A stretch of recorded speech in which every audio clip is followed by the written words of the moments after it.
Any questions? Chief, why is the prisoner in the hospital? What happened? That prisoner had some, it might have been a substance abuse issues and medical conditions. It wasn't from us. Yeah. He had actually been checked out and everything, got to court for arraignment and had another, she had another episode prior to arraignment, so they returned her back until we could Always have your hands full. get that signed off on at the hospital. So. All in a day's work. We actually had to keep her that second day because they couldn't get her to arraignment in time. Is there a motion to approve the financial report? Move to approve the financial report. Is there a second? All those in favor? Unanimous. Thank you. Let's moving on to activity report. Okay. During January, we only had one burglary. It was actually on January 1st during the day. Just a note. We had 3 drug arrests during that period of January, 2 domestic violence arrests, and we had 22 motor vehicle accidents in January, 2 with injuries, 18 with no injuries, and 2 unknown. We had 2 burglaries in February, one at the New England Cat Care down on Amity Road, and another one at the Monroe Muffler, also on Amity Road. Again, we had 2 drug arrests, 1 domestic violent arrest, and only 16 total accidents during that period. 4 injury, 12 no injuries. The overall activity for the officers it seems to be good, but I am encouraging the sergeants to just keep on them. There wasn't any significant difference. I mean, there is certain officers, if you look at it, that their activity is a little higher than others, but for the most part, everybody's hopefully trying their best. ISU, they're working associated with the information that I gave you earlier. They're working, 4 new cases, 3 larceny cases, and that 1 burglary in January. They also have 3 arrest warrants that were served through the patrol division. And they're working the old cases, the kidnapping, the homicide, and several other old cases that they're working. They did 23 fingerprints during the month of January and 1 pistol permit. February, 4 new cases for ISU. One was a sexual assault. It was a spousal issue. 2 burglaries. They picked up the 2 burglaries in February of Monroe Muffler and New England Cat Care. And then they had 1 suspicious incident that they picked up associated with Facebook. They made 2 arrests associated with a stolen trailer out of a burglary at Elm City Trailers, and served an arrest warrant on a juvenile. Old cases, they're just still working the same. They have 2 arrest warrants awaiting approval for GA-23. They actually had a CODIS match for DNA for a case that they're working. They come back from feds. 18 fingerprints, 1 pistol permit, and 8 vendor soliciting permits were given out during February. And that's it for activity, unless you have any questions. I should know Go this, ahead. but what's internal function? Because that gets a lot of activity. That's when an officer, may come in and work a case that he previously had. I see. If he has a burglary on one day, he'll come in and he'll go on, an internal function, and usually that internal function will be a supplement off that particular case. So or it it's could be going something- through a report and making follow-up calls. Correct. It's like- Or it might be something that the chief brings him in and asks him to do. He could be on an internal function. Administrative functions. An administrative function. Billing jobs, billing assignments.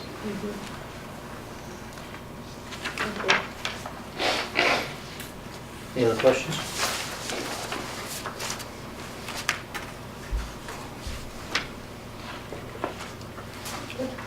Motion to You approve? sure? Thank you. There's a second? Second. All those in favor? Thank you. Unanimous. Why don't we go back to the first item, the swearing in?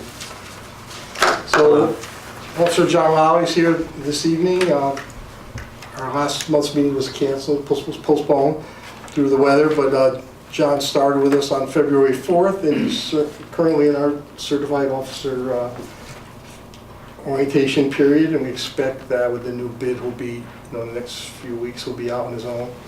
He's making good progress. John, I'd like to welcome you here, and welcome to our family here at the Woodbridge PD, and another chapter of your long-standing law enforcement career, and bring with you, as well as the others, your comrade there, prior from New Haven, a lot of law enforcement knowledge, expertise, and you've been a patrol guy for all these years, so there's a lot of street sense, and you're very streetwise, and a great amount of knowledge for the Westville area and the areas adjacent to us. So we excited about you being here. You seem to be fitting in well, and Thank you. on behalf of the board, I wish you many years of success with us too, and safety. I'm And happy. if we could just officially swear you in at the podium here. Just so awkward, Yeah. Mr. Manel. Bill? Okay. Raise your right hand. I, I, John Lally, John Lally, do solemnly swear do solemnly swear that I will support and comply that I will support and comply with the Constitution of the United States of America, with the Constitution of the United States of America, the Constitution and laws of the State of Connecticut, the Constitution and laws in the state of Connecticut, the Charter, laws, and ordinances of the Town of Woodbridge, the charter and laws in the town of ordinances, Woodbridge, the rules and regulations of the Woodbridge Police Department, the rules and regulations of the Woodbridge Police Department, and the Law Enforcement Code of Ethics, and the Law Enforcement Code of Ethics, and that I will faithfully discharge the duties of my office and that I will faithfully discharge the duties of my office as a police officer to the best of my ability. as a police officer to the best of my ability. Congratulations. Thank you, sir. Thank you. Chief, thank you. Thank you. He's showing a lot of encouragement to the younger officers, even the older officers, because he's got a lot of energy. It's got a lot of energy. A lot of Yeah. energy. Yeah. And it pays off. Yeah, I came across him in New Haven. Yeah. In Westville. He's a pretty good guy. He has a great personality, great demeanor, that he's people oriented. So moving on to Chief's report. First thing on my report, just a quick update on the Amity High School memorandum of understanding with the school resource officer. Back in February, the Board of Ed approved the signing of the MOU with the, which also included the amendments that were requested by the board prior to that. And last week, Superintendent Byers forwarded me a copy of the fully signed document dated 3/5/19. So moving forward, we should be all set, unless we decide to change something or the school does. Other than that, it'll renew itself annually on July 1st every year, and so that. Do you have it? that's Can been I just accomplished. take a peek at it? I just want to I refresh do. my memory. Would you remind me, Chief, what does MOU stand Memorandum of understanding. Understanding. I answered because I'm the chief. Sometimes it's actually called an MOA as well. This is the sign. Thank you. Sometimes it's called an MOA as well, as a memorandum of agreement. Oh, okay. Cool. Thanks. The changes that were made in there were in section 7 there, so it should be Thank on you. page- Thank you. That's page what I 4. wanted to check. Yeah, page 4. Thank you, thank you.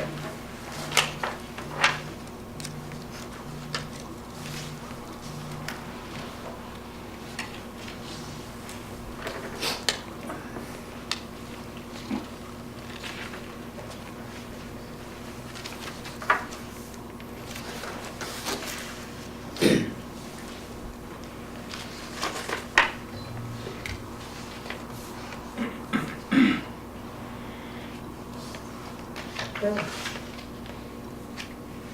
Thank you. Okay, you're welcome.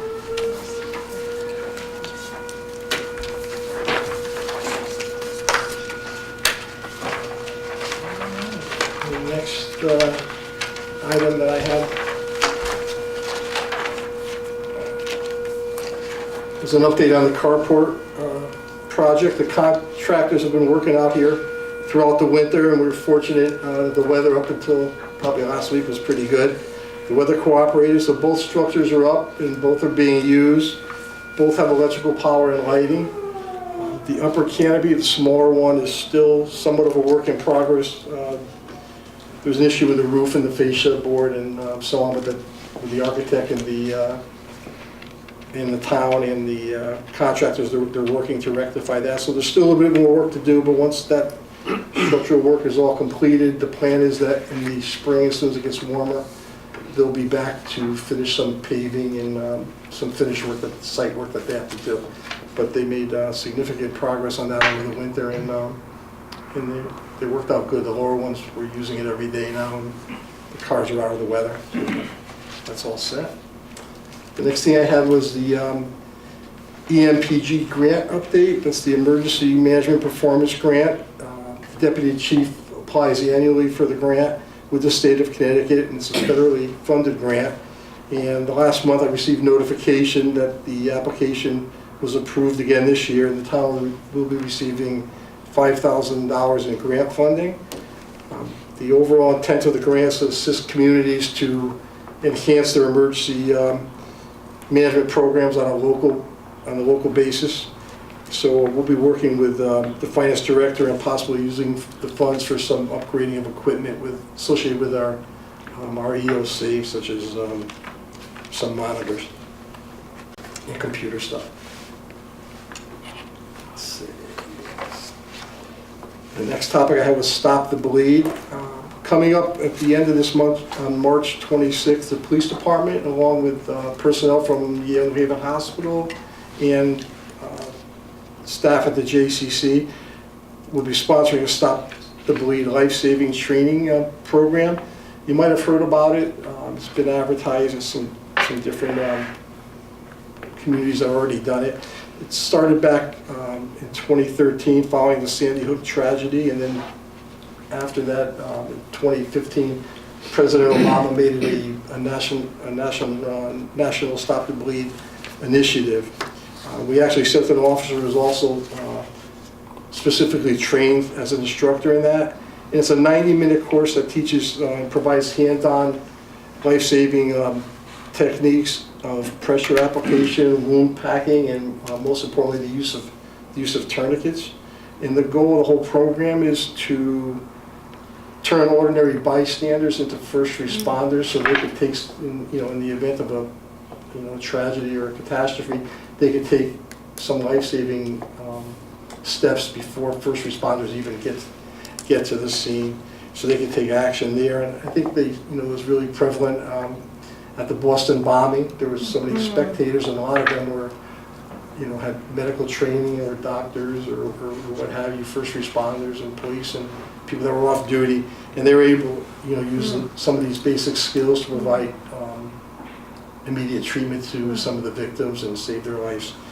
So that'll take place on Tuesday, March 26th at the JCC, and it's if you're interested, you can go on the JCC website and sign up. I think it's limited to like 200. So where are the participants drawn from? What's the, I'm sorry. where are the participants drawn from? What's the cash value? From the community, So it's for the just, most part, yeah. I mean, hopefully so, and just through the advertisement that. It's being sent up, advertised sure, a lot through from the membership. JCC and in Woodbridge. Yeah, we put it, the first selectman put it in the newsletter, in our last newsletter that came out, so we tried to advertise a little bit that way, and it's been on the JCC website for, This a is few weeks now. Tuesday, right? Yeah, Tuesday, March 26th. Do you know what time? Yes, 6 p.m. to approximately 7:30. Wow. And actually, the trauma doctor that kind of oversees the whole program lives in Woodbridge too. So that'd be kind of a update on dispatch. So our new radio consoles are in place, and they've eliminated many of the mechanical and equipment problems that we were experiencing over the past few years, and that's all seemed to have been resolved. There's been a learning curve in the operation of the new system, but it's been in place for a couple of months now, and as Norcom continues to make some final adjustments and modifications to the new equipment, dispatch should be all set with it. As I reported back in January, also to free up the dispatchers and to improve their efficiency, especially at critical times, we coordinated the transfer of emergency medical pre-arrival instructions directly to AMR. So the dispatchers still take the initial call and they still dispatch the medic, but after getting the initial pedigree information, they put the caller in direct communication with AMR, and then they could get the pre-arrival instructions right from the medical side of it. That process has been in place for almost 2 months now, and the transition went well. We haven't encountered any problems with it. And in conjunction with that, on January 14th, we implemented the use of the priority dispatch emergency fire dispatch car set system that the fire department had selected. And so that's allowing us to ask the caller, for the dispatcher to ask the caller any specific fire-related questions, and then to transmit that information to the fire department, first responders, and apparatus, so they could prepare and respond appropriately. And that too, so far, has been working out well thus far. And over the past week, actually last week and then yesterday and again tomorrow, Chairman Burke, myself, the dispatchers, and along with the fire chief and a member of his department have met to discuss different perspectives on fire dispatch. Like I said, we'll have another meeting tomorrow morning at 8:30 with some of the other dispatchers. In regards to our meeting, some of the topics that have arisen from the fire department perspective include the possibility of increasing the number of dispatchers on duty, the purchase of state-of-the-art dispatch software, and the renovation of our building, especially the dispatch area. Likewise, from the police department perspective, those are things that are certainly possible, but we also have concerns and perspective that what funding will be available for those things, and especially due to the fact that over the last year or so we've cut police administration and cut supervision, and lowered our total number of sworn personnel by 1, and discontinued our participation in the statewide narcotics task force, all which are important too. And all that had to do with funding related issues, as we all know. So certainly all the topics that we've discussed, those that I presented, and the concerns that are coming up on the fire department side, they're all legitimate concerns. They're all important. They're all important for all of us in public safety, whether it be police, fire, and EMS. But I mean, the bottom line is that it all hinges on the finances and what funding is actually available. So that said, we're meeting, we're discussing it, and I'm glad we're going in the right direction as far as that goes. And I hope we anticipate that we'll all be able to work together and move forward with that topic for the best of the community. So as far as those decisions are concerned, the one frustration that seems that, obviously it would be great to fully staff all of these different parts of dispatch and having extra supervision, but it comes down to funding. And last year, as you know, we limited the lieutenant position in an effort to try and keep our budget as low as we could. And we're one of the only boards that significantly cut our budget, and obviously we could not do that every year, but when we made a decision to cut that position for financial purposes, it's kind of hard to justify adding a number of different positions that it's a matter of priority. And I guess as a board and as a department, we have to figure out what our priorities are financially. I mean, if there's a certain amount of money, where is that best served? It's best served in supervision. I mean, it would be ideal to be able to afford all of them, but we can't, and I didn't get the impression the town would want to. I don't know how other board members feel about that. I mean, it's roughly a dispatch position, I think, is about $60,000 to $70,000 cost to the town. That's roughly with the benefits and everything. The lieutenant's position, I think, was $180,000, which we cut. So I think a police officer is, I remember the number. Do you know if you had roughly I mean, first year police officer with not just salary, but 130 or 140, with the fringe benefits and all? yeah, 120? 130. So that's something we have to consider. So hopefully we're talking about it and we'll move in the right direction and come to some consensus down the road of how best to proceed. It is a matter of striking a balance between budgetary concerns and essential public services. So, we just have to consider all of that.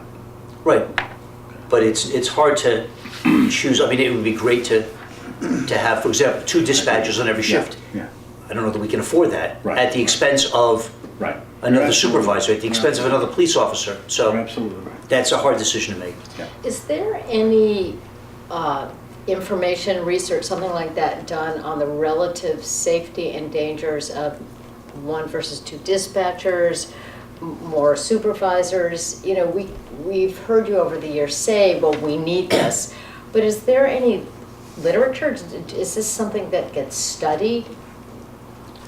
Not that it's been brought to my attention. Uh-huh. Not that I know. Other than past practice, say, looking at, a department similar to ours, maybe Orange, what do they have? Do they have a supervisor on a desk that oversees 1 or 2 dispatchers at any one time? Mm-hmm. And look at other departments, similar to our size.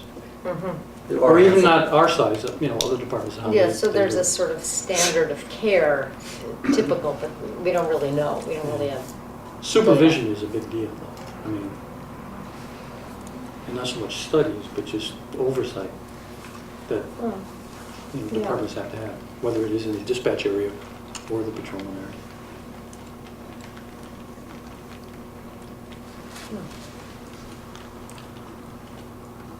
What kind of budget discrepancies are we dealing with now? What do you mean by What are the discrepancies? numbers? What's our, do we have like last year, there was a specific, we had to come down by so much. Are we at that point? Where are we? I don't know what this year's goal was. Well, What were you asking boards to do? Well, this year, we hadn't really asked specifically what the target, for a specific target. But fortunately, most commissions, yours included, came in well within 1%. I don't remember exactly what your percentage was. But most commissions, and I think yours included, was So there isn't a current big ask that we need to. Last year there was. It Yeah, was last year 0% Yeah. was the ask. yeah. I know not every board and commission has come close to 1. Some of them are significant multiples of that.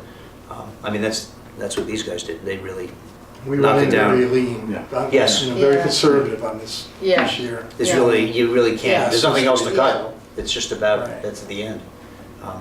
Except Wasn't taking away our there sandwiches. an amount, I mean, we presented our budget and the boards were asking, or the Board of Selectmen and Board of Finance were asking, could they decrease that by an amount of percentage? Not that I recall. Oh, okay. Nothing specific, but, I can tell you, we were very grateful to most of the commissions. Came in very under. And I'll touch on that when we get to the budget section right after this, but I was in touch with Tony over that too. So. So your last item is the contract negotiation? Contract negotiations, both the police officers collective bargaining unit contract as well as the dispatchers collective bargaining unit contract. They expire this upcoming June 30th. So we currently have a tentative date at the end of March 27th, to commence negotiations with both unions.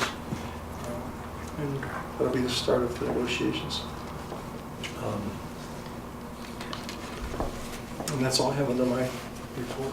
So a motion to approve the chief's report. So moved.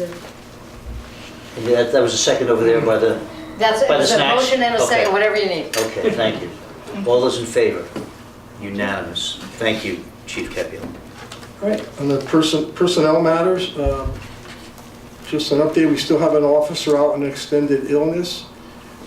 He's pending further evaluation by his physician. His last progress report was at the beginning of February, and that gave us an anticipated return to work date of April 1st. And we're anticipating another progress report in the next week or so. And he, as well as well as us here, have been in consultation with Town Hall, how to proceed with that, but, he's shooting for the beginning of April to come back. Do you expect him back? I hope he does. I hopefully anticipate he is. His progress report says that, he's making substantial progress. I know, Good. What is he talking to him, he back? really wants to come back. Do we know what the matter is? No, we can't Oh, talk about okay. it. How long has he been out? Since June. Wow. Yeah, so he's really been out for a while now. So some decisions will be made, hopefully in the near future. But we're hoping, we're hoping for his return, and that he could get back to work. The second thing I had was a pay approval for the new certified officer. Officer Lally provided us with documentation confirming that he graduated from the University of New Haven with a Bachelor of Science degree in Law Enforcement Administration. So with that, and in conjunction with the current collective bargaining agreement, I'd ask for the board's approval in granting him his college incentive pay stipend, and that would be retroactive back until his date of hire, which was February 4th. Did we vote on that in the past? I didn't remember that. Is there a motion to provide him with his sort of pay approval? So moved. For a second? All those in favor? Thank you all. Okay. And last month, our current part-time mechanic, who's been here for probably 30 some odd years, he had to take some medical leave for 2 to 3 months and have some surgery. So we worked with the finance director and the town highway department, and we were able to secure a great temporary part-time mechanic to cover the absence. The current person is an Amity, a former Amity student, so he's familiar with the area. He's local. He actually works as a mechanic in the city of West Haven Public Works Garage, and he knows all the gentlemen here.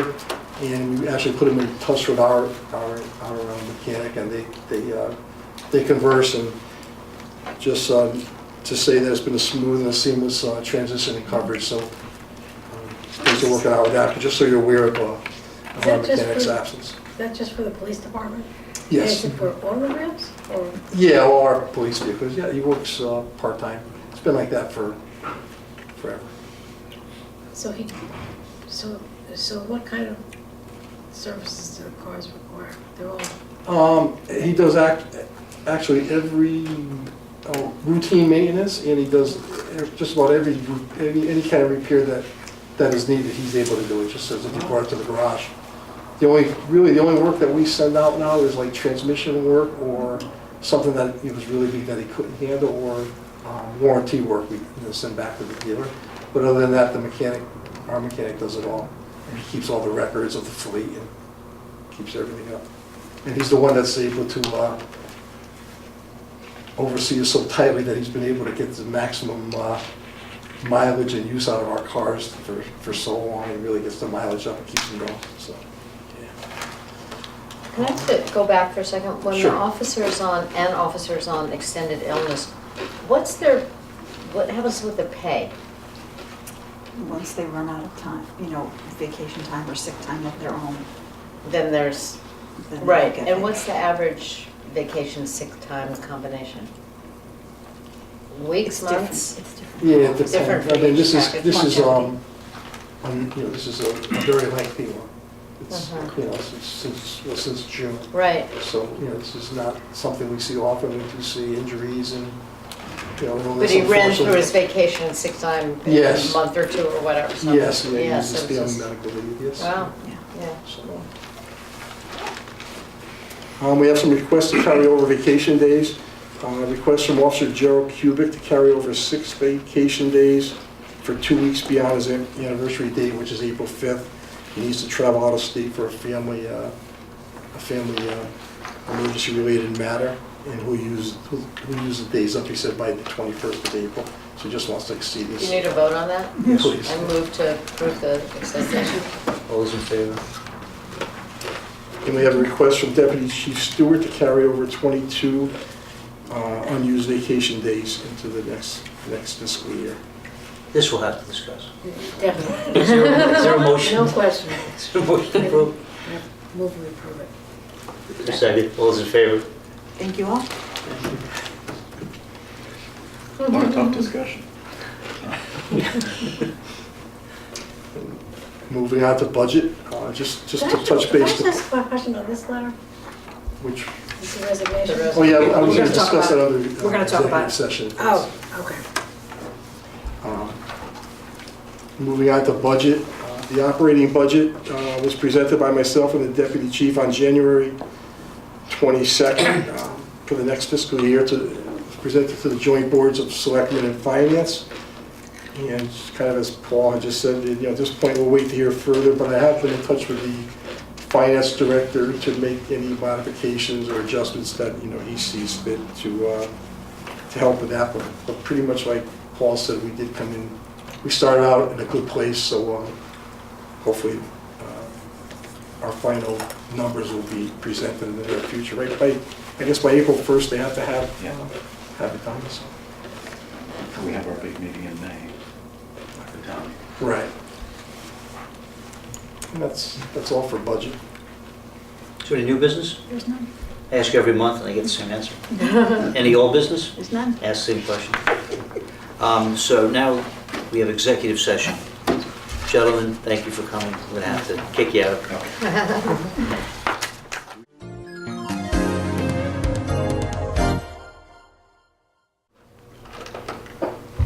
Okay, back on the record, our meeting is open to the public. There were no votes taken during executive session. We discussed the resignation of an officer. Based upon that resignation, the board would ask that you look to fill that position and start that process in whichever manner you can to get the most qualified candidates. All right, thank you. With no other items on the agenda, is there a motion to adjourn the I move Police adjourn. Commission meeting? Second. All those in favor? Welcome to the Woodbridge Traffic Authority. Noting no one from the public, is there any correspondence? No. I won't ask you about old or new business because there is none. Traffic matters, we have 2 items. Yeah. The first one is a request from the Milford Prevention Council. It's a drug and alcohol prevention and awareness organization, and they're seeking the Legal Traffic Authority's approval to conduct their 8th annual Ride for Hope charity motorcycle fundraising ride. They'll be passing through town on Sunday, June 2nd. Starts in Milford at 10. It concludes at 12:30, and it travels on into town on Racebrook Road from Orange, and it continues down, makes a left on Rimmon, and goes into Seymour. They've done the same route, the same organization for the past 2 years. We've never had a problem with it, and they're just looking for your approval so they could get their Connecticut DOT special highway use permit. So it doesn't cost us in overtime or anything like No, that? There's no- we make the patrol guys Oh. aware that they're coming through, so. I move we let the Hope Charity motorcyclists ride on. Is there a second? Second. All those in favor? Right on. So I have a question. So is this a requirement that any of the races or that they obtain permission from every town they pass through? Yes, And so to get the permission to go on the state highway, to Oh. use the state highway for the ride. Through the This is the town. first step before they apply for that So permit from the state. diplomatic. They have to come to the local legal traffic authority to make sure, if we don't approve it, then they can't. So if they didn't ask us, then the state highway they'd say, you forgot to ask Woodbridge, or? Or if we deny it, they won't give it to them. Yeah. But even if they didn't, let's say they didn't know you had to go here for. They wouldn't grant their request. So Yeah, the they state wouldn't wouldn't grant it. grant it. Oh, wow. Send them somebody found out, yeah. So they're just They trying go to back follow to the the right towns. steps, yeah. Oh, it's interesting. And the second one is a similar thing. It's called the Carly May Foundation. This is a new one. It's a nonprofit that was formed in 2013, and it's to raise money to assist families with the cares and stresses and unexpected expenses associated with having a child born prematurely. And they're looking for the Legal Traffic Authority's approval to conduct their first annual, I guess, ride for Carly Charity Motorcycle fundraising ride. And that one is April 14th, and it starts at Yale New Haven Hospital at 11:30 in the morning, and it comes through town the same exact route that the other one does, down Racebrook and up Rimmon into Seymour. And like the prior one, they just need your the board's I approval. move we let Carly Mae babies be written for. Second. Thank you. All those in favor? Great, thank you. And that's it for travel. Is that it? Motion to adjourn. Move adjourned. Okay, Second. very good. Thank you all. Voting unanimous. Thank you. Yeah. Thank you all.